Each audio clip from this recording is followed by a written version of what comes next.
Example 2.4ல் என்ன சொல்கிறாங்கன்னா இதை P/Qங்கிற ஃபார்மேட்டில் எது சொல்கிறாங்க.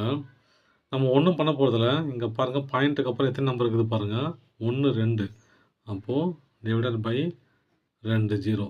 2 0 ஆட் பண்ணிக்க வேண்டியது தான். 2 நம்பருக்கு 2 0. இதை கேன்சல் பண்ண முடிஞ்சால் பண்ணிக்க வேண்டியது தான். பண்ண முடியும் அப்படின்னா பண்ணிக்க வேண்டியது தான். இது 7 5 சார், இது 25 சார். அப்போ 20/7/20. செகண்ட் சம்மு 2.176 இல்லையா. இது ரெக்கரிங் டெசிமல் இன்னும் இதாக இருந்தாலும் பரவாயில்ல. இந்த புள்ளிக்கு அப்புறம் எத்தனை நம்பர் இருக்குது பாருங்கள், 3 நம்பர் இருக்குது. அப்போது 2176 டிவைடட் பை 3 0. இதை நம்ம ரெடியூஸ் பண்ண முடிஞ்சால் பண்ணிக்க வேண்டியது தான். பண்ண முடியும்னு நினைக்கிறேன். இப்போ என்ன பண்ணலாங்க பாருங்கள், இது கடைசி நம்பர் 2 இல்லையா. அப்போ 2 வச்சு நம்ம பண்ணலாம். அப்போ இதை கேன்சல் பண்ண ஆரம்பிச்சிடலாம். 2176 1000 டிவைட் பண்ணும்போது 2ஆல் டிவைட் பண்ணலாம்.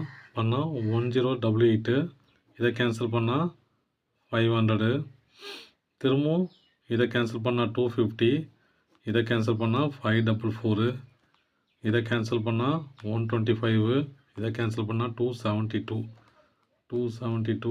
125. இதை நீங்கள் கேன்சல் பண்ண முடிஞ்சால் பண்ணுங்கள், பண்ண முடியலன்னா விட்டுருங்க. ஒன்றும் பிரச்சனை இல்லை.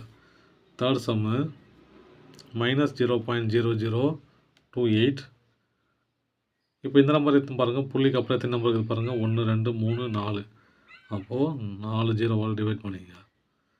அப்போ என்ன மாறிடுது, வெறும் -28 மாறிடும் ஆச்சுன்னா. இப்போ கேன்சல் பண்ணிடலாம். எப்படி கேன்சல் பண்ணலாம், 10,000 இல்லையா. 1 2 3 10 100,000 10,000 10,000னா 5,000 மாறிடும்.